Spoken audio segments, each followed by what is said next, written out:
Hey, Slater Crusaders, America's the greatest country in the world. Thanks so much for being here. We got the debate happening tomorrow. And of course, we're going to play it right here on the first. Jesse and I are going to have a couple hours before the debate. We're going to air the debate live. And then Bill O'Reilly is going to be hosting our post-debate coverage. And then Jesse's got another post-debate coverage after that. So we got you covered here tomorrow for the final debate.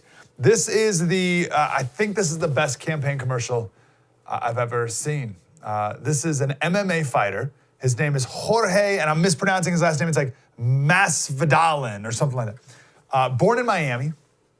His dad is Cuban. His mom is from Peru. His dad left Cuba on a homemade raft. Okay. Let me just play it here, and then we'll talk about why I think it's so effective. I'm going to let you in on something. The Democrats just think that they're entitled to the Latino vote. They think that we just have to hand it over to them. That's right. We sure as hell don't. Así mismo. Así mismo. They got to show us what they can do for us, what they can do for our communities. We're not going to buy the same wolf tickets and false promises that destroyed great countries like Venezuela and Cuba. It's not going to happen. You know what else is not going to work for them? Playing Despacito on your cell phone to pander to us. Hell no. You got to give us some credit for having heads on our shoulders. I'm going to wrap this up with some words of Barack Obama. He said elections have consequences. That is true. And those words have never been more true than they are today. We either re-elect President Trump and keep America great. Amen. Or we let Joe Biden destroy the greatest country the world has ever seen. Now, I'm a professional athlete and I've been one for most of my life, so I've always seen things through a sports lens. That makes Donald Trump our head coach. And before the global pandemic, we were winning Super Bowls. And when you're winning Super Bowls, you don't fire the coach. Doesn't matter if you don't like the plays he runs, the players he puts on the field, or what he says on Twitter. You sure as hell don't replace him for another coach that's been in the business for 47 years at every level and never won a game.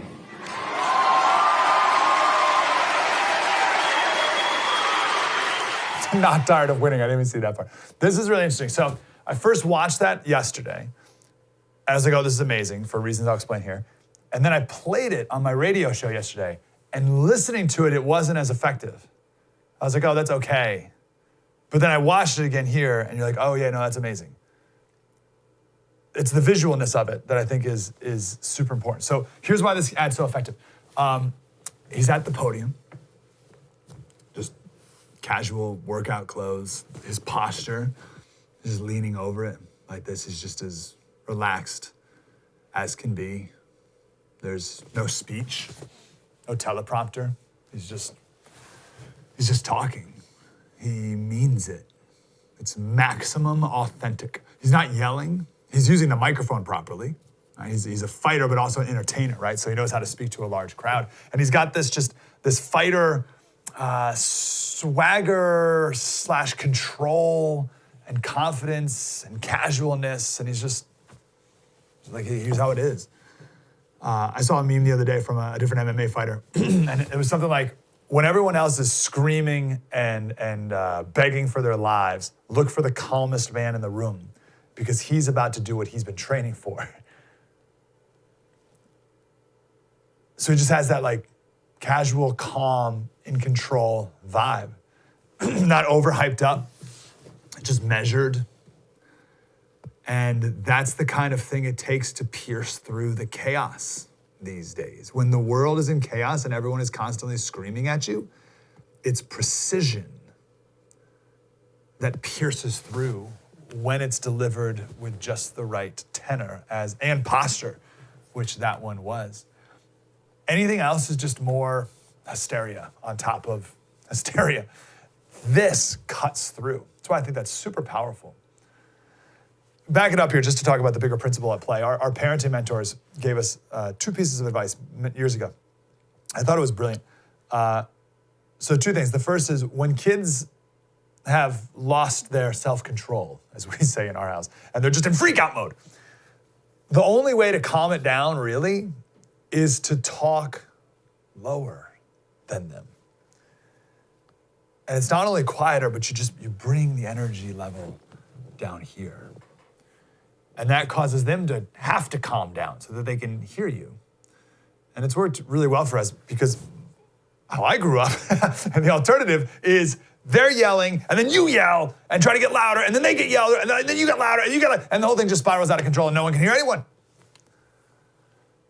Now, more than just your insanity, that was good parenting advice, but it's also super important. So the way the place they told that to us was, we were at the pool, and their kid was maybe like 3 or 4 or something like that, was swimming, but he wasn't swimming very well. He wasn't drowning, but he wasn't doing well at that very moment. And the dad, I'm just making up a name, the dad said, so like the kid's in the water and we're on the deck, so maybe, I don't know, like 20, 30 feet away or something like that, and the kid's kind of like struggling in the pool. And the dad says, hey, Chris, kick your legs, keep your legs straight, kick. And I said, no way can he hear you right now. There's no way. Like there's like water splashing everywhere, he's panicking a bit, and you just said, hey, Chris, keep your legs straight. So he can't hear that. And he said, oh, yes, he can. He said, this is my voice level, this is my volume, this is my tone, they can hear it. Their brain is finely tuned to be able to hear my voice all the time, even in a moment of distress, because this is the way I talk. In fact, it's this tone of voice that pierces through the otherwise chaos and loudness of the moment. The ultimate dad goal. I'm not saying I'm here yet, but this is the ultimate dad. This is the dad. If you know a dad who can do this, they have complete control and discipline over their young children. It's the dad who is at a Chuck E. Cheese, right? So you got Chuck E. Cheese, you got kids screaming, you got lights and bells and whistles and tickets being spewed out. It's just craziness. And in the midst of the Chuck E. Cheese birthday party, the kids can be running somewhere and the dad stands in the corner and goes, and the kids, they perk up. They're like gazelles in the savannah who hear a lion step on a stick. They're like, oh, I think I hear dad. That's the ultimate control. And it's the same with these political ads, right? We get, if you've been getting mailers, like the mail is like, I don't even look at them. They go right in the trash. I couldn't even tell you how many we've gotten. Couldn't even tell you how many they're from. No idea. They go directly in the trash. It goes from a tree to the printing press to the post office to my mailbox, whoosh, right in the trash. My eyes never look at it because it's all noise. It's just all noise. And these TV ads and these internet ads, it's just all noise. One more side story. I forget where this came up, but the school that I want my kids to go to, there's nothing on the walls of the classrooms. And no classroom has anything on the wall. Maybe like 1 or 2 things on the wall, that's it. And I talked to one of my buddies who's a teacher there, and he said, yeah, we try to, I think the term was, we try to limit the visual noise. I think it was something like that, like the visual noise. And it helps kids focus. And I love that because I mean, we've all seen or been to kindergarten classrooms where it looks like Pinterest threw up all over their walls. And it's just nonstop, it's just too much. And when it's too much, you end up not seeing anything. But if the walls are clear and there's one thing on each wall, then that one thing stands out more. If there was ever a political ad with no music and no sound, or just more like this ad right here, where it's just the guy there talking. Someone's maybe watching TV and then they get on their phone, or so they're not really paying attention. They're in the kitchen or something like that, and they're not really paying attention. And then if the sound goes off on the TV, that's what gets their attention. More yelling, more talking, more music, whatever, like that's just background. But if there was ever a commercial that with nothing, that would stand out. Less is more. And this ad had that same effect. It was just real and it was authentic and he meant it. And when we're in such short supply of that, it's good to see. less is more. So just compare that with, this is just a clip of Kamala being introduced at one of these super weird car rallies, which I hope are never a thing ever again. I'm so glad Trump's not doing a car rally. But this is Kamala being introduced in Florida.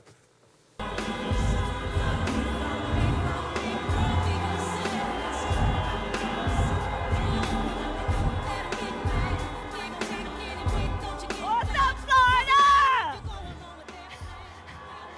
Orlando!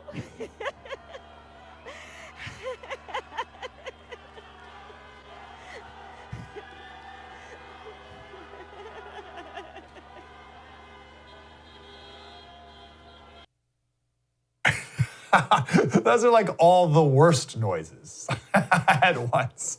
You got Beyonce, car horns, yelling, awkward cackling.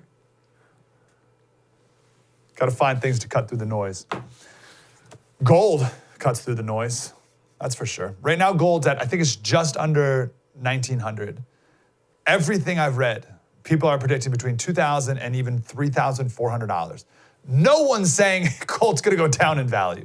That's for sure. We got massive stimulus packages, the election chaos to come in 13 days, trillions of dollars of spending from federal governments and world governments. California telling Disneyland yesterday, we'll talk about this in a minute, that they can maybe open up at 25% capacity next summer after Disneyland laid off 28,000 employees. 8 million Americans fell into poverty because of COVID lockdowns. Man, it doesn't matter who wins. The economy is at a fundamentally weak place. And there's nothing stronger or safer than gold. It's not even a matter of gold or no gold. It's who to buy gold from. I got the answer for you. It's Patriot Gold Group. It is shockingly easy to get gold in your hands. I would think it'd be like this huge, massive process. I don't even know, you'd have to register with the federal government or something. I don't know. It'd be like this whole thing that you'd have to do to be able to buy gold. Gold to me has always seemed like this far off, like only Scrooge McDuck can get gold, or someone as rich as Donald Trump is the only person who's allowed to own gold coins. But no, not at all. You just call this number right there at the bottom and they'll mail it to you. They'll mail you gold coins and you can own them for the rest of your life and your kids' lives and their kids' lives forever. They're America's highest rated precious investment firm by Consumer Affairs, Patriot Gold Group. They are the best. 1-800-798-4260. 1-800-798-4260 with any questions you have, or patriotgoldgroup.com. Spread the word.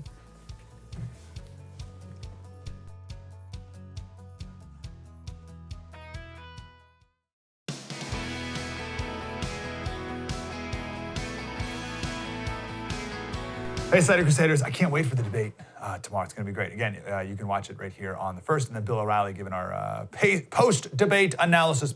So I want to show this painting that I painted a while back. It actually got featured on a website called Support Black Art. Isn't that excellent work? It's entitled, "No Place I'd Rather Be Than Here With You." I don't know if you can tell, but those are severed heads of white people in the hands of the fit young ladies that I painted there. This is the kind of stuff I'm talking about. Yesterday, we talked about how many protests, they're not protesting against the power that people have. Many of these protests are public displays of power. Make sense? These protests and rioters, they're not protesting and rioting because they're fighting against those in charge. They're protesting and rioting to show that they are in charge. And we talked about how yesterday, you can check out yesterday's show on the First app, or you go to YouTube, we have all the shows there, then you can get the full on that. But the point of it is we let them show their power. And I'm sick of letting them. And I think, we'll find out soon, people feel every institution and every force in the country just pushing us in this one direction. And we're just sliding down this slippery slope faster and faster and faster. We're picking up speed. And Trump is the one thing that we have immediate control over. To just slow it down for a minute, right?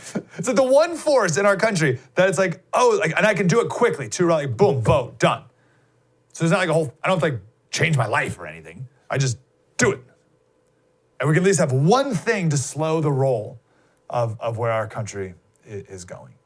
Let me give you another example here. This is, I want to tell the story of an 83-year-old man. His name's Bobby Seale.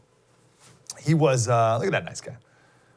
He was an airplane mechanic for the Air Force. He was the top skill level for structural repair that enlisted personnel can achieve. His dad's side of the family, they were all carpenters. So it's in his blood. He was an engineering design major in college. And when he was younger, he heard a speech from the Reverend Martin Luther King Jr., and he loved it. And then he heard a speech from Malcolm X. And long story short, yada, yada, yada, he is the founder of the Black Panthers. 1967, 28 armed Black Panthers, like with guns, like they had their arms. They had their arms, both their arms, and then guns. Showed up at the state capitol in California, in Sacramento, and did this whole thing. And Bobby called the legislature racist and talked about the terror, the brutality, the repression of Black people from Sacramento and all that stuff. He did a recent interview, and I got 3 points that I want to highlight here. Here's the first. He said, "We didn't go to patrol the police just to say we were bad. We was there to capture the imagination of the people. We were there to capture the imagination of the people." That's what Black Lives Matter, that's what they're trying to do today. They've been pretty successful. That's what the 1619 Project is. They're there to capture the imagination, capture the imagination. It's what Reagan did. Right? They tell stories. Stories are powerful. We talked to Brad Meltzer. He writes my favorite kids' books. They're called the I Am series. We talked to him on the TV show the other day, a radio show. And I said, Brad, what's the significance of stories? Like, why are they so powerful? And he had a great line. He said, stories are the best because they tell us not only where we've been, but also where we could go. They capture your imagination. You need to be aspirational, and you do that by telling stories and capturing people's imaginations. And I think, and the Black Lives Matter and 1619 Project and all the rest, I think they've done a pretty good job with that, but I think people are starting to wake up and realize, I don't like that story that you're telling us, actually. Second thing, he was asked what protesters today can learn from the Black Panthers. Here's what he said: do not riot. Always a peaceful protest, because you're exercising the First Amendment of the Constitution of the United States of America. It's the law of the land. I mean, even when Ferguson happened, I was sending messages, nobody riot. And if anybody is rioting, stop them, tell them no. Again, we have the founder of the Black Panthers saying, whoa, guys. The Black Panther founder is like, hey, things have got a little out of control here.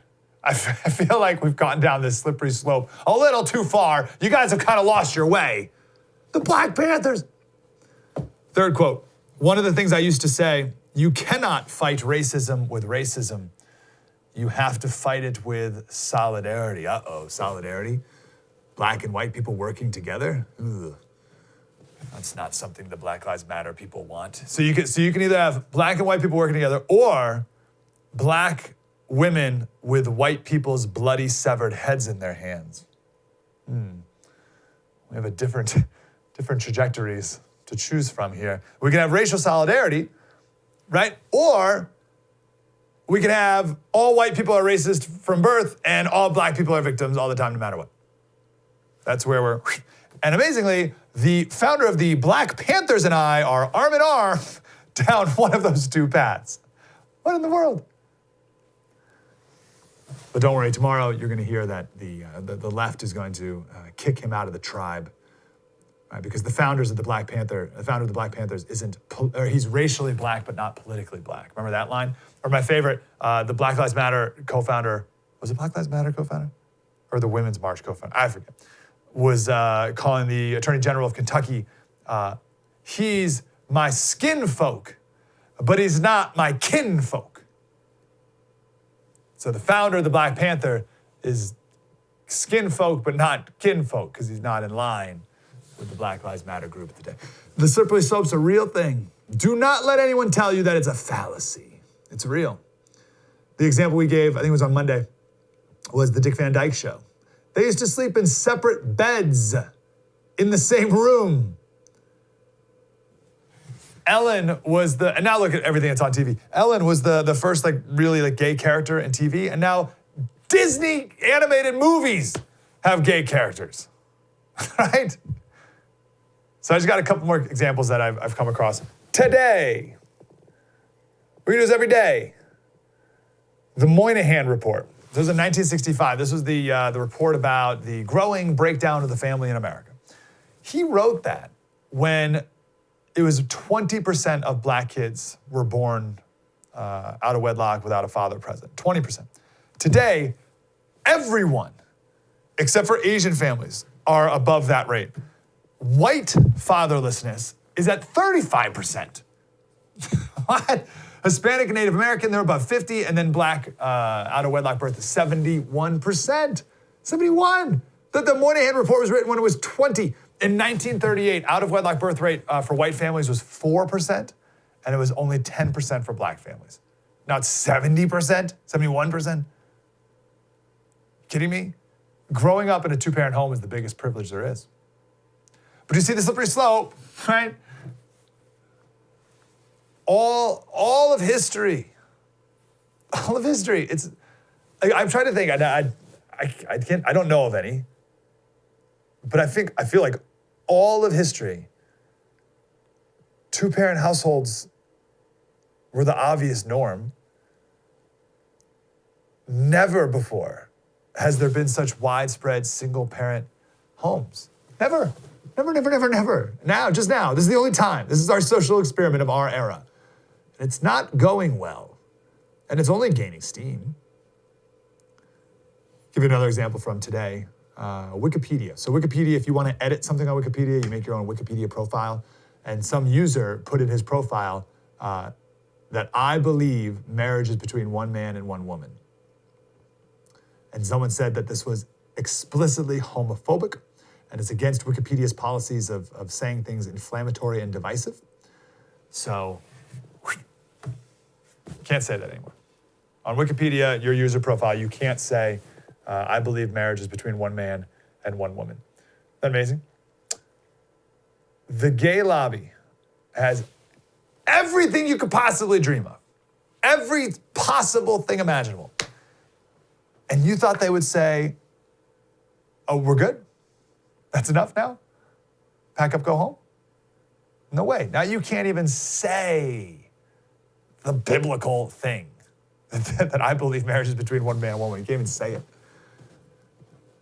And then someone on Twitter yesterday was suspended for saying, how's it go? It was like, only females can get cervical cancer, I think is the tweet that they said. We have the warning up here. Only females can get cervical cancer. If you zoom in there, you can see it. Because it's like hate speech or something like that. We can do more. We can do it all day. Just know that the slippery slope is real. And at a point, you have to say enough already. And you say enough already, but you still have to know that a lot of this is baked in, right? Like there's so much momentum, you can't just stop it on a dime. You can't. A lot of what there's momentum. You can't stop it on a dime, but you can slow it down and ultimately try to stop it over time. But I don't even know if we're at the point where anyone even wants to slow it down. We're just whatever. C.S. Lewis,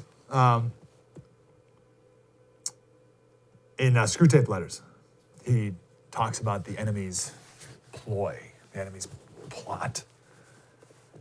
And the goal of the devil is to make humans just flabby and then make us content with small passions and small desires so that we know nothing of great joy or great sorrow. Instead, we're just merely nice. That's the great aspiration today of the Christian soul, is just to be thought of as nice. I just want to be nice. I don't want to be called a bigot. Oh, it's like that makes Christians curl in the fetal position. Please don't call me a bigot. Oh. Everyone just wants to be nice. I don't want to offend. I want to be nice.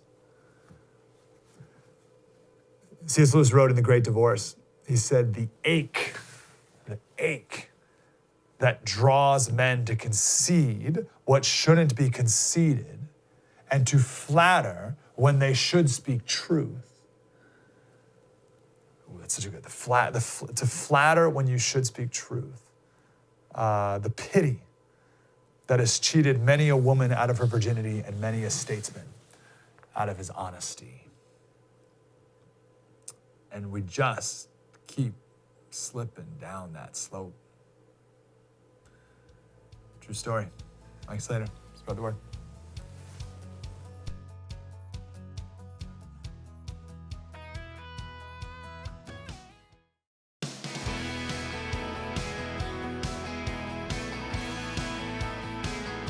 Hey, Slater Crusaders, want to go to one of my favorite guests, John Phillips. He's talk show host at 790 KABC in Los Angeles, of course, and also a columnist at the LA Daily News and the OC Register. John, how are you, brother? Great, thanks for having me. Yeah, man, we got to talk about California first, and Gavin Newsom and the tears that we have here in California, TEARS, but also making many tears for Disney fans. Sorry for that, I just felt I had to. It's unbelievable that Disneyland, they're saying that Disneyland may be able to open with 25% capacity next summer. This is insane. Yeah. What are you seeing up in LA?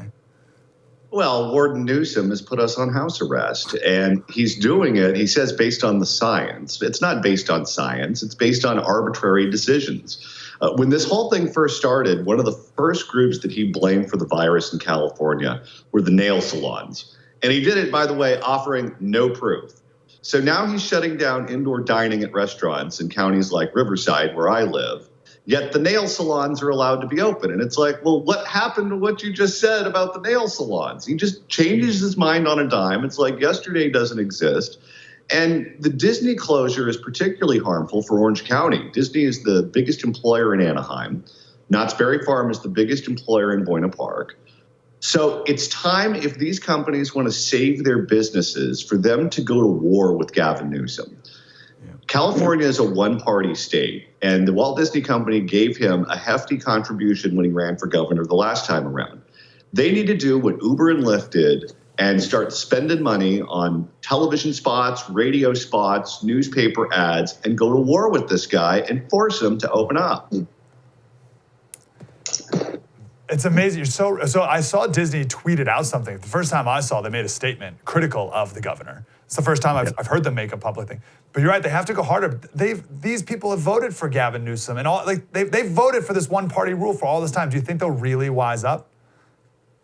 Well, it's going to take companies like Disney to get involved. One of the things that we saw when the whole Black Lives Matter thing started was that companies who had previously been apolitical were willing to get involved in the political fray. We saw Nike do it. We saw the NBA do it. We saw many others do it.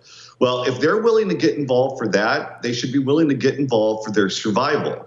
Uber and Lyft are doing that right now in California with Prop 22 to fight this horrific AB5 that would essentially put them out of business. If they're successful, that should be the model for the theme parks, the movie theaters, the comedy clubs, and everyone else whose throat is being slit by this idiotic shutdown.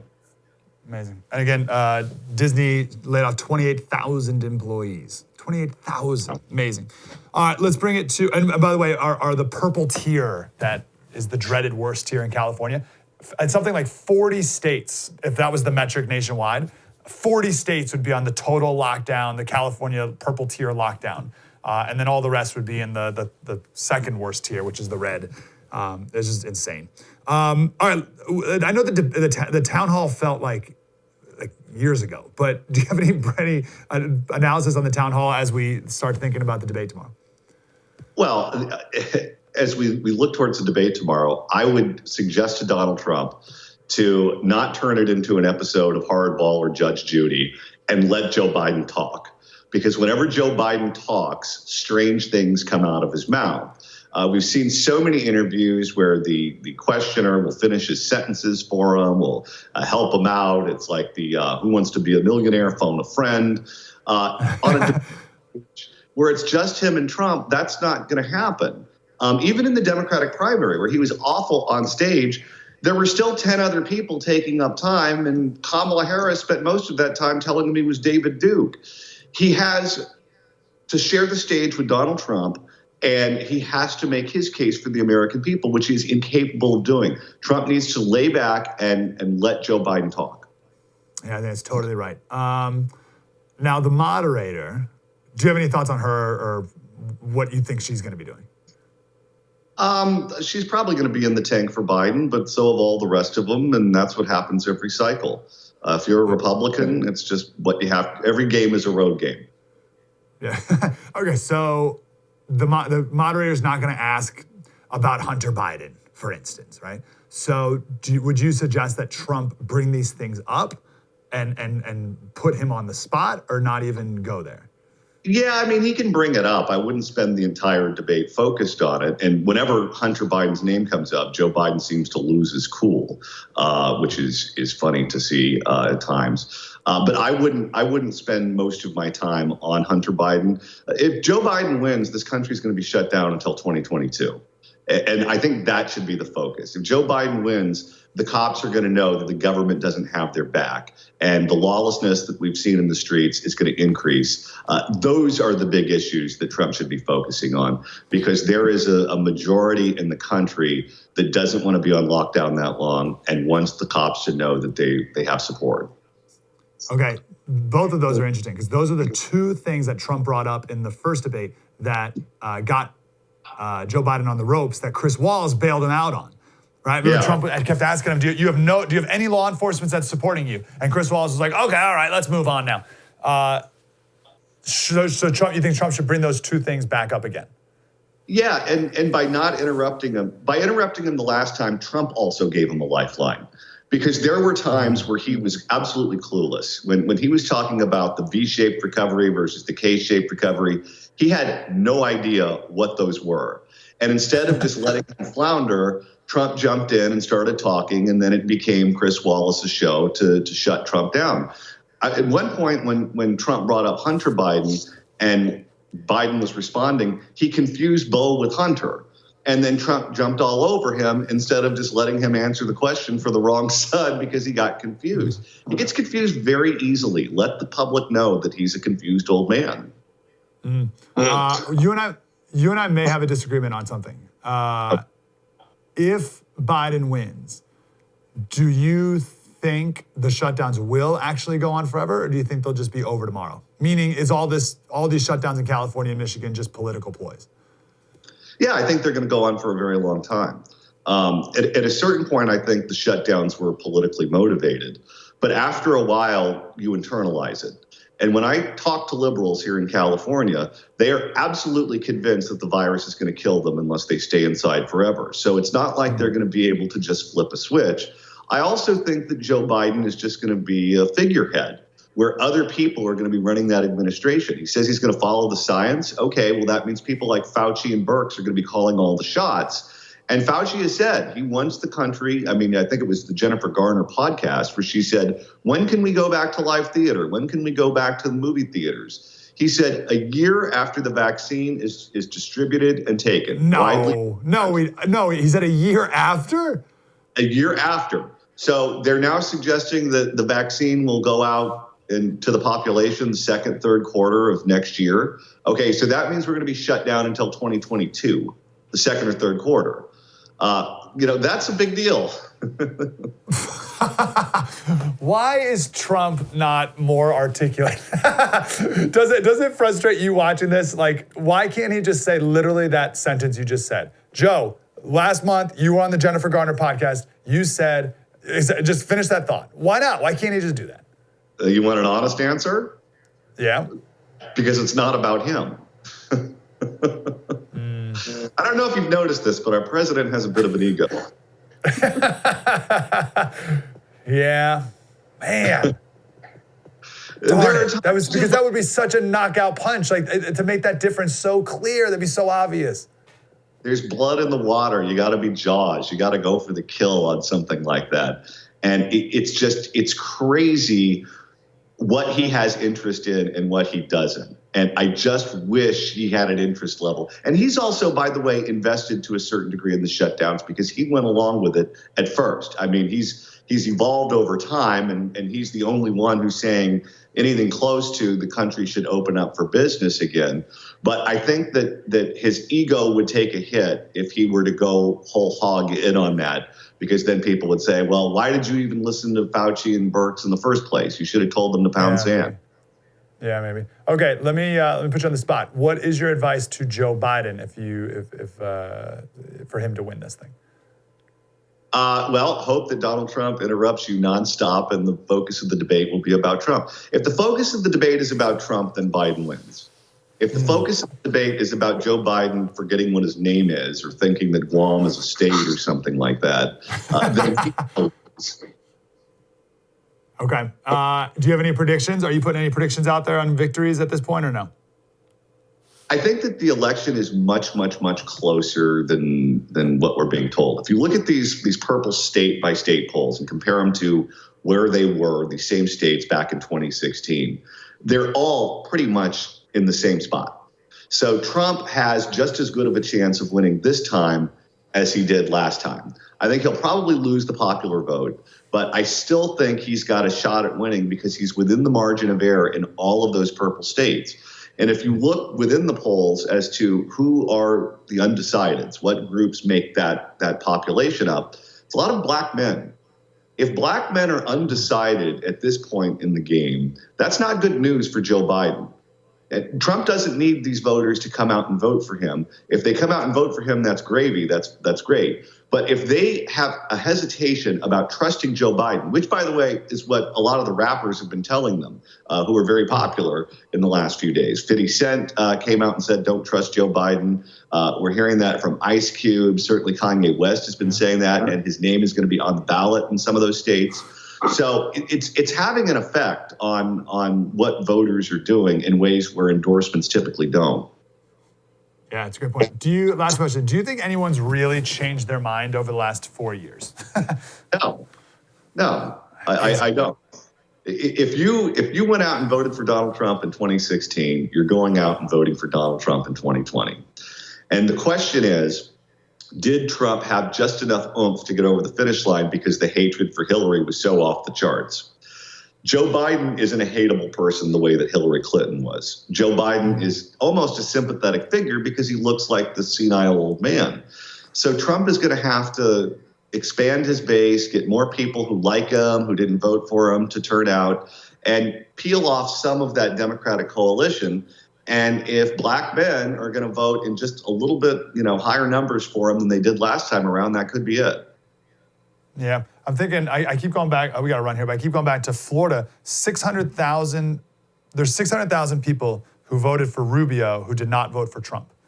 Yes. And Trump only won Florida by 100,000. I mean, that's like a clobbering, potentially. Well, or am I too wishful thinking?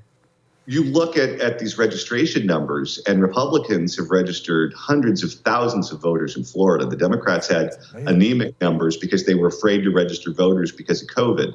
Same thing is true in Pennsylvania. Same thing is true in Nevada. Same thing is true in a lot of those states. Wow, interesting. If that could be the story at the end, that they were scared to get out the vote because of COVID. Wow, interesting. All right, John, you're the man. John Phillips, KABC, and you can read him at LA Daily News and OC Register. Thanks, John. Thanks for having me. Always good to talk to you, brother. All right, we got one more segment coming up next. True story. Mike Slater, spread the word.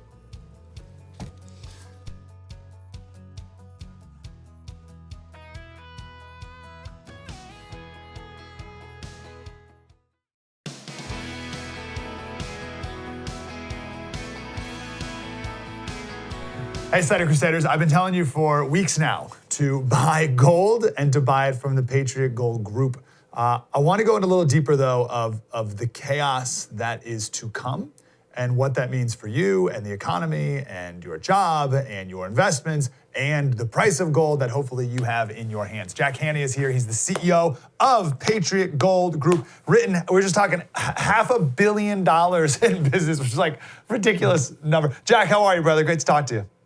I'm doing very well this morning. Thank you for having me, Mike. How are you? It's wonderful, except I feel like we're 13 days away from maybe one of the most chaotic times in our country's last 150 years probably. So what does that mean for the markets? And then what does that mean for gold?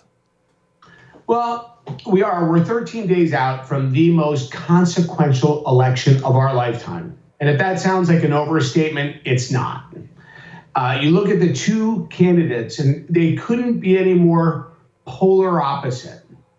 It used to be, of course, all growing up, pretty standard issue practice that candidates would commit to not raising taxes.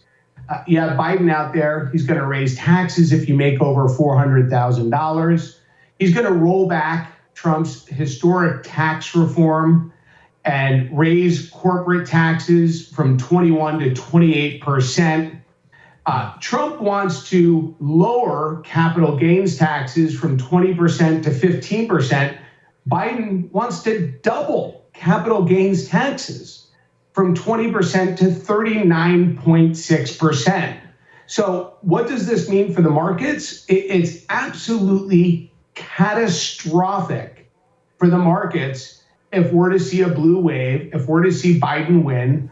And, we have the most contested election and the most consequential election of a lifetime in just 13 days. Totally agree with all that. That's if Biden wins. If Trump wins, though, I still see so much chaos and rioting and all these other things. And that's not going to be good either for our economy, at least in the short term. Well, that's just it. If we have Trump victorious on election night, November 3rd, we're going to see rioting and protesting and looting, and we're going to see civil discord like we saw in the streets of Portland, we saw in D.C., we've seen in Democrat-run cities across America. So there's going to be absolute civil unrest. Yep. If we're to see a Biden win on election night, we're also going to see some civil unrest. We're also going to be facing some serious liberal socialist policies with Kamala AOC, raising taxes, the Green New Deal, healthcare, sanctuary cities, open borders. So those are the two. That's if either one of the two are victorious on election night. Now, There's a third scenario, and that's an uncertainty for a period of, say, 6 to 8 weeks as they count the mail-in ballots, the absentee ballots, as they start petitioning the courts about, the validity of these mail-in ballots and absentee ballots.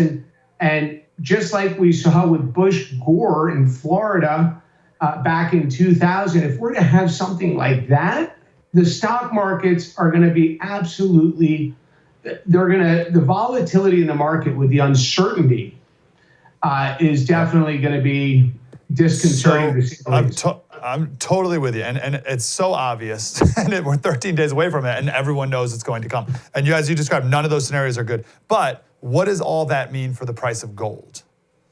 Well, what we're seeing right now as far as safe haven assets, Goldman Sachs recently raised their forecast on silver to $30 an ounce by year's end. Citigroup raised their forecast on gold to $2,400 an ounce by year's end. So you have gold at $1,900 an ounce right now. We're 2.5 months out. Citigroup raised their forecast to $2,200 to $2,400 an ounce by year's end. Bank of America, Merrill Lynch raised their forecast to $3,000 an ounce in the next 12 months. We're seeing right now, demand has increased tenfold. We have the highest number of IRA applications in process since our inception.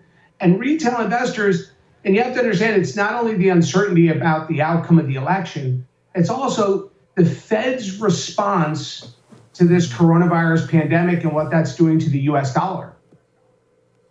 That's the kicker to me. We've been playing this, we've been showing this chart of federal spending during the 2008 crisis, where everyone was up in arms of the stimulus package and all that stuff. But it's dwarfed by federal spending in our nation and countries around the world by COVID spending in responses to, there's no way that's going to go well for the dollar and for our economy medium long term. The U.S. dollar has lost 11% of its value since March. It'll lose another 10 to 15% of its purchasing power in the next 12 months. The U.S. federal deficit just ran to $3.1 trillion for 2020. $3.1 trillion in 2020. And by comparison, that's the highest relative to our economy since World War II. And our deficit in 2019 was $984 billion. So $3.1 trillion. And then keep in mind, you have Pelosi and the Dems.